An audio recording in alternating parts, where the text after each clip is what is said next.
Être déçu par Dieu n'est pas nécessairement un péché, cela fait partie intégrante de notre condition humaine. Le terme déception se définit comme un sentiment de mécontentement quand nos espoirs, nos désirs, nos attentes ne se concrétisent pas.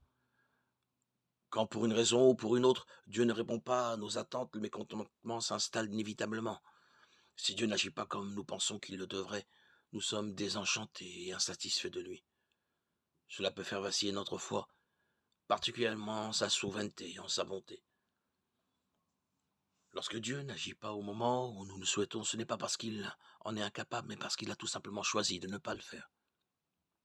Si cela semble arbitraire ou capricieux de sa part, c'est en fait tout le contraire. Dieu choisit d'agir ou de ne pas agir selon sa volonté sainte et parfaite afin d'accomplir ses justes desseins. Rien n'arrive qui ne fasse partie de son plan. Il maîtrise chaque molécule qui flotte dans l'univers et sa volonté englobe chaque acte et chaque décision prise par chaque personne de tout temps et dans le monde entier. Il nous dit en Ésaïe 46, 11, c'est moi qui appelle de l'Est un oiseau de proie, d'une terre lointaine, l'homme chargé de réaliser mon projet. Ce que j'ai dit, je le ferai arriver.